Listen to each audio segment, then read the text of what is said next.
السلام علیکم ورحمۃ اللہ وبرکاتہ۔ بسم اللہ الرحمن الرحیم وبہ نستعین۔ علم المعانی کا ایک سبق ہم نے اس سے پہلے پڑھا تھا، جس میں کلام کی دو تقسیم کا تذکرہ کیا گیا تھا کہ کلام گفتگو کی دو قسمیں ہوتی ہیں، ایک کا تعلق خبر سے ہوتا ہے اور دوسری کا تعلق انشاء سے ہوتا ہے۔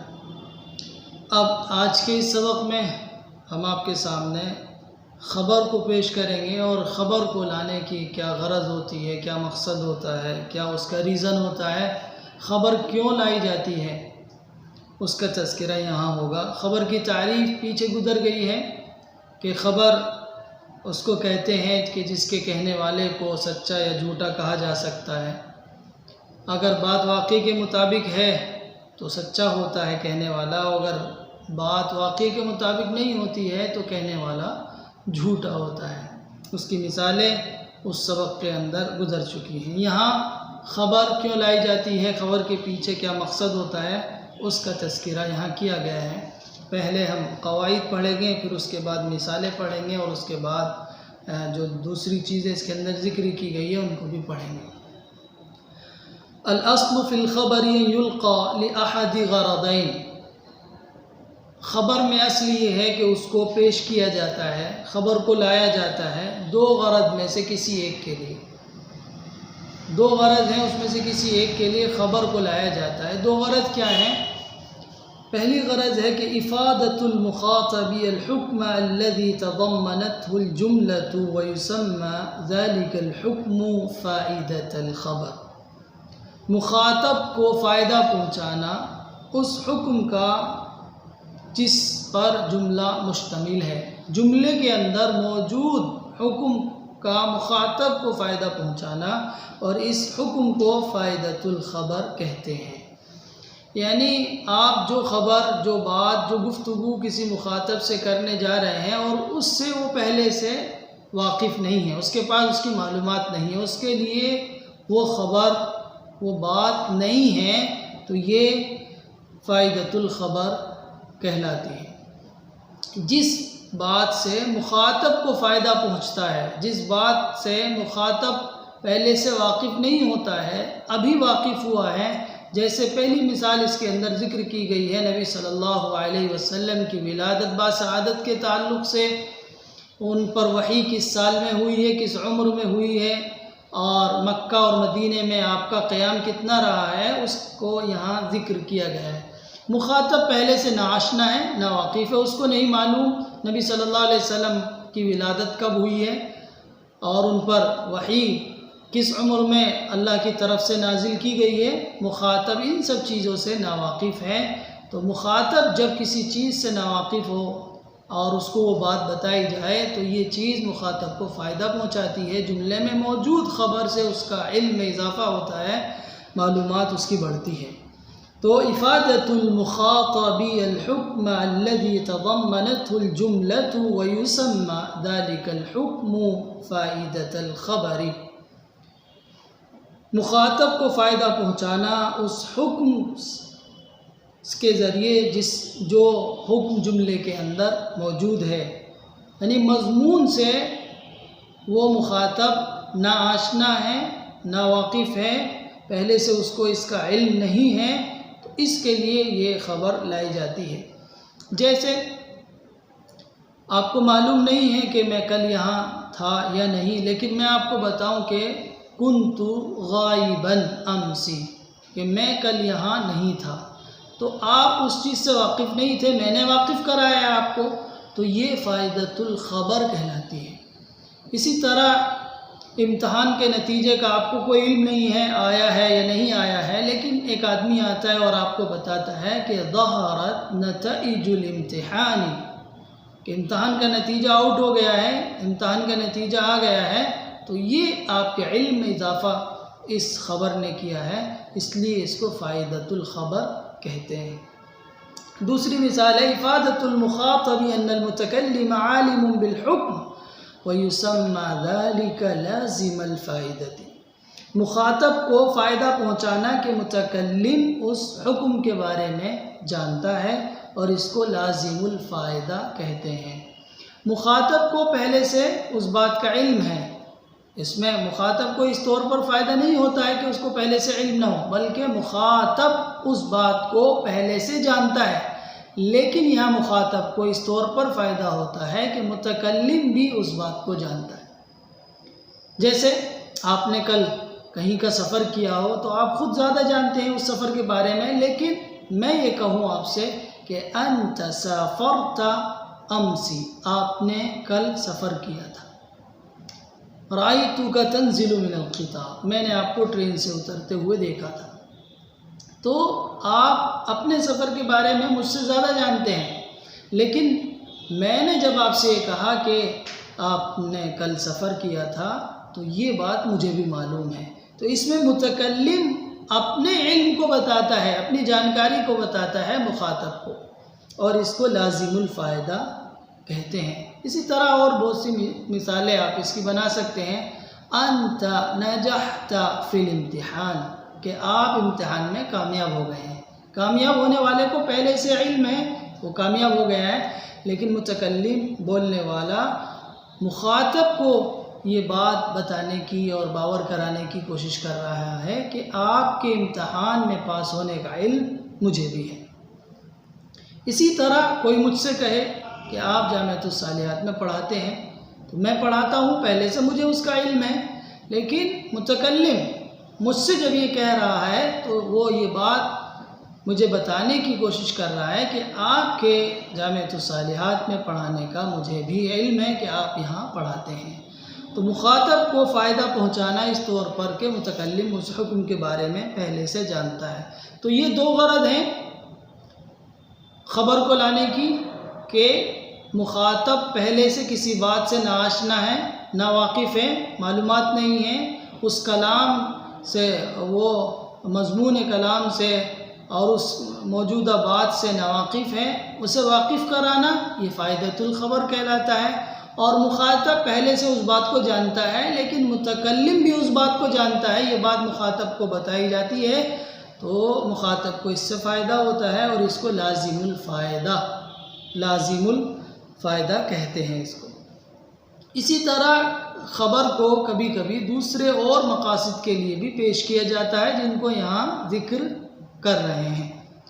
قد یلقى الخبر لأغراض أخرى تفهم من السياق منها ما يأتي، کبھی کبھی خبر کو لایا جاتا ہے دوسرے اغراض کے لیے بھی، جس کو سیاق سے سمجھا جاتا ہے، یعنی مضمون کلام سے، سیاق سے اور الفاظ کے انتخاب سے، اس کے اتار چڑھاؤ سے پتہ چلے گا کہ اس کے اندر کیا بات بتائی گئی ہے۔ اور منها ما يأتي، اس میں سے کچھ کا تذکرہ یہاں کیا جا رہا ہے۔ نمبر 1 الاسترحام، خبر کو لایا جاتا ہے جس کو سیاق سے سمجھا جائے گا، رحم طلب کرنا، شفقت و نرمی طلب کرنا۔ دوسرے نمبر پر اظہار الضعف، کمزوری اور اپنی بے بسی کا اظہار کرنا۔ تیسرے نمبر پر ہے اظہار التحسر، حسرت و افسوس کا اظہار۔ چوتھے نمبر پر ہے الفخر، فخر کرنا، اپنی گفتگو کے ذریعے سے، مثالیں آئیں گی اس کے اندر، بات پوری طور پر واضح ہو جائے گی۔ الحث علی السعی والجد، کوشش کے لیے کسی کو ترغیب دینا، کسی کو کوشش پر، محنت پر آمادہ کرنا، اس کے لیے بھی خبر کو لایا جاتا ہے۔ اب مثالوں کو دیکھ لیجئے اور آپ کو یہ بالکل سمجھ میں آ جائے گا۔ الخبر الغرض من القاء الخبر، خبر اور خبر کو لانے کی غرض۔ الامثلہ ولد النبی صلی اللہ علیہ وسلم عام الفیل واوحی الیہ فی سن 40 واقام بمکہ 13 سنة وبالمدینہ 10۔ نبی صلی اللہ علیہ وسلم کی ولادت باسعادت عام الفیل میں ہوئی، اور آپ کی جانب وحی کی گئی 40 سال کی عمر میں، اور نبی اکرم صلی اللہ علیہ وسلم مکہ میں 13 سال اور مدینے میں 10 سال رہے آپ نے۔ اب مخاطب کے لیے یہ بات نہیں ہے، پہلی مرتبہ سننا ہے، اس بات سے وہ اب تک واقف نہیں تھا، اب واقف ہوا ہے، تو اس کو فائدۃ الخبر کہتے ہیں۔ مخاطب کو اس بات سے فائدہ ہوا ہے، اس کے علم میں اضافہ ہوا ہے، اس کی معلومات بڑھی ہیں، اس کو فائدۃ الخبر کہتے ہیں۔ دوسری مثال ہے کان عمر بن عبد العزیز لا یاخذ من بیت المال شیئا ولا یجری علی نفسه من الفیء درہما۔ عمر بن عبد العزیز رحمہ اللہ بیت المال سے کچھ نہیں لیتے تھے اور نہ ہی اپنے اوپر مال غنیمت میں سے کوئی درہم خرچ کرتے تھے، صرف کرتے تھے۔ حضرت عمر بن عبد العزیز کی زندگی کا ایک پہلو یہاں ذکر کیا گیا ہے جس سے مخاطب ناواقف ہے، ان کے زہد و تقوی سے ناواقف ہے اور ان کی اور زندگی کے ان نمایاں پہلوؤں سے وہ ناآشنا ہیں، تو اس کو پتہ چلا ہے کہ عمر بن عبد العزیز رحمہ اللہ کی زندگی کیسی تھی کہ وہ بیت المال سے کچھ نہیں لیتے تھے اور مال غنیمت سے اپنے اوپر 1 درہم بھی خرچ نہیں کرتے تھے، تو اس کو فائدۃ الخبر کہتے ہیں۔ مخاطب پہلے سے اس بات کو جانتا نہیں تھا، ابھی اس کو اس بات کا علم ہوا ہے، پتہ چلا ہے اس کو فائدۃ الخبر کہتے ہیں۔ تیسری مثال ہے لقد نہضت من نومک اليوم مبکرا، یقیناً آپ آج اپنی نیند سے جلدی بیدار ہو گئے تھے، آپ آج اپنی نیند سے جلدی اٹھ گئے۔ مخاطب سے کہا جا رہا ہے، اٹھنے والا تو خود جانتا ہے کہ وہ جلدی اٹھ گیا تھا، لیکن متکلم مخاطب کے سامنے یہ بات اس لیے کہہ رہا ہے کہ اس کے مخاطب کے جلدی اٹھنے کا علم اس متکلم کو بھی ہے، اس کو لازم الفائدہ کہتے ہیں۔ چوتھی مثال ہے انت تعمل فی حدیقتک کل یوم، کہ تم اپنے باغ میں روزانہ کام کرتے ہو۔ کام کرنے والے کو علم ہے کہ وہ اپنے باغ میں روزانہ کام کرتا ہے، لیکن متکلم اس کو یہ بتا رہا ہے کہ میں بھی آپ کے اس کام کرنے کے بارے میں جانتا ہوں کہ آپ پابندی سے اپنے باغ میں کام کرتے ہیں، اس کو لازم الفائدہ کہتے ہیں۔ اور بھی بہت سی مثالیں اس کی آپ خود سے بنا سکتے ہیں، سمجھ سکتے ہیں، فائدۃ الخبر کی بھی اور لازم الفائدہ کی بھی۔ اب آگے کی مثالیں وہ ہیں کہ جن کو سیاق کلام سے سمجھا جائے گا کہ یہ کس لیے یہ خبر لائی گئی ہے۔ قال یحییٰ البرمکی یخاطب الخلیفۃ ہارون الرشید ان البرامک الذین رموا لدیک بداہیہ صفر الوجوہ علیہم خلع المدلۃ وادیہ۔ بلا شبہ برامیکا وہ لوگ ہیں جو آپ کے پاس سخت مصیبت کا نشانہ بنائے گئے ہیں۔ بلا شبہ برامیکا وہ لوگ ہیں جو آپ کے پاس سخت مصیبت کا نشانہ بنائے گئے ہیں، چہرے ان کے زرد ہیں اور ان پر ذلت کے لباس نمایاں ہیں۔ اب یہاں یحییٰ برمکی خلیفہ ہارون رشید سے ان پر شفقت کی، نرمی کی درخواست کر رہا ہے، طلب کر رہا ہے ان سے کہ ان پر رحم کیا جائے۔ اب یہ بتا نہیں رہا ہے کہ وہ کسی سلسلے میں ایسی بات کوئی جو خلیفہ ہارون رشید کو پتہ نہ ہو، اس لیے کہ ان کے بارے میں جو حکم صادر کیا ہے وہ خلیفہ ہارون رشید نے صادر کیا ہے اور وہ ان کو جانتا ہے کہ یہ لوگ کیسے ہیں۔ اسی طرح یحییٰ برمکی بھی ان کے خاندان کا ہے، وہ بھی ان کو جانتا ہے کہ یہ لوگ کیسے ہیں، تو اس میں وہ اس کو کوئی بات نہیں بتا رہا ہے جس کو وہ پہلے سے ناواقف ہے، ایسی کوئی بات نہیں بتا رہا ہے۔ اس لیے یہ مثال شفقت اور نرمی کے طلب کی ہے کہ وہ ان سے یہ بات کہہ کر عرض کر رہا ہے کہ ان سب پر رحم کیا جائے، شفقت کی جائے، نرمی کا ان کے ساتھ معاملہ کیا جائے۔ قال اللہ تعالی حکایۃ عن زکریا علیہ السلام، اللہ تعالیٰ نے زکریا علیہ السلام کی حکایت بیان کرتے ہوئے فرمایا ہے رب انی وہن العظم منی واشتعل الرأس شیبا، اے میرے رب میری ہڈیاں کمزور ہو گئی ہیں اور میرے سر میں بڑھاپا آ گیا ہے۔ تو یہاں حضرت زکریا علیہ السلام اپنی کمزوری کا، اپنی بے بسی اور کم مائیگی کا اور اپنی ناتوانی کا اظہار کر رہے ہیں، جس کو اظہار الضعفی یہاں کہا گیا ہے۔ قال احد الاعراب یرتی ولدہ، ایک دیہاتی، ایک اعرابی اپنے بچے کا مرثیہ کہتے ہوئے، پڑھتے ہوئے کہتا ہے، اذا ما دعوت الصبر بعدك والبكاء اجاب الاسى طوعا ولم يجب الصبر فإن ينقطع منك الرجاء فإنه سيبقى عليك الحزن ما بقي الدهر۔ اذا ما دعوت الصبر بعدك والاسى والبكاء، کسی کتاب کے اندر، کسی نسخے کے اندر بکا کا لفظ ہے، جیسے اس کے اندر لکھا ہوا ہے، اور دیگر نسخوں کے اندر یہ والاسى بھی لکھا گیا ہے۔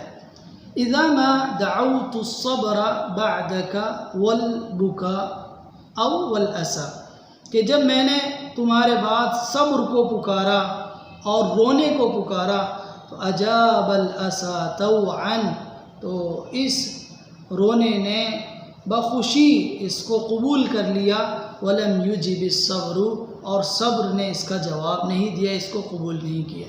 یعنی تمہارے بعد مجھے صبر نہیں آ رہا ہے، بس رونا ہی رونا آ رہا ہے۔ فَإِن يَنْقَطِعْ مِنْكَ الرَّجَاءُ فَإِنَّهُ، اور اگر تم سے امید منقطع ہو جائے گی تو فَإِنَّهُ سَيَبْقَى عَلَيْكَ الْحُزْنُ مَا بَقِيَ الدَّهْرُ، تو یقیناً تم پر یہ غم باقی رہے گا جب تک زمانہ باقی ہے۔ یعنی میری سانسیں جب تک چل رہی ہیں، باقی ہیں، تمہاری موت کا غم مجھے لگا رہے گا، تمہاری موت پر مجھے افسوس رہے گا، اور میرے دل کے اندر تمہارا غم موجود رہے گا جب تک میں زندہ ہوں۔ تو یہاں شاعر اپنے بیٹے پر جو مرثیہ اس نے پڑھا ہے، اس کے ذریعے وہ اپنے حسرت و افسوس کا، اپنے غم کا اظہار کر رہا ہے۔ اظہار التحسر یہ کہلاتا ہے۔ قال عمرو بن کلثوم، عمرو بن کلثوم نے کہا ہے، اذا بلغ الفطام لنا صبی تخر له الجبابر ساجدین، اذا بلغ الفطام لنا صبی تخر له الجبابر ساجدین، جب ہمارا کوئی بچہ دودھ چھڑانے کی مدت کو پہنچتا ہے، فطام بچے کا دودھ چھڑانے والی مدت کو کہتے ہیں۔ اذا بلغ الفطام لنا صبی، جب ہمارا کوئی بچہ دودھ چھڑانے کی مدت کو پہنچتا ہے، تخر له الجبابر ساجدین، تو بڑے بڑے زور آور، طاقتور، متکبر لوگ بھی ان کے سامنے سجدہ ریز ہوتے ہیں، جھک جاتے ہیں۔ تو شاعر اس شعر کے ذریعے اپنے خاندان کو اونچا اٹھا رہا ہے، یہ فخر کی مثال ہے۔ كتب طاهر بن الحسين إلى العباس بن موسى الهادي وقد استبطأه في خراج ناحيته، وليس أخو الحاجات من بات نائما ولكن أخوها من يبيت على وجل۔ طاہر بن حسین نے عباس بن موسیٰ ہادی کو خط لکھا، جبکہ اس نے اس کو اپنے علاقے کے ٹیکس کے وصولیابی میں سست پایا، کہ اس نے اپنے علاقے کا ٹیکس وصول کر کے وہاں بھیجا نہیں، سست پایا، تو اس کو ایک خط اس نے تحریر کیا ہے۔ کہتا ہے کہ ضرورت مند وہ نہیں جو رات سو کر گزارے، وَلَيْسَ أَخُو الْحَاجَاتِ مَنْ بَاتَ نَائِمًا، ضرورت مند وہ نہیں ہے جو رات گزار دے نائمہ سو کر، وَلَكِنْ أَخُوهَا مَنْ يَبِيتُ عَلَى وَجَلِ، لیکن ضرورت مند وہ ہے جو رات گزارتا ہے خوف کی حالت میں، بے چینی کی حالت میں۔ یعنی ایک آدمی کو ضرورت ہے کسی چیز کی تو وہ رات جاگے گا، سوچے گا، اور اس طرح سو کر نہیں گزارے گا۔ ضرورت مند آدمی کو نیند تو ویسے ہی نہیں آتی ہے، تو وہ اس پر کوئی ایسی بات اس کو نہیں بتا رہا ہے، بلکہ اس کی سستی پر اس کو تنبیہ کر رہا ہے، اور اس کو محنت پر، کوشش پر آمادہ کرنے کے لیے اس نے اس کو یہ بات لکھی ہے۔ تو یہ مثال آدمی کو، مخاطب کو ترغیب دلانا، کوشش پر آمادہ کرنا، اس کے لیے اس مثال کو یہاں لایا گیا ہے۔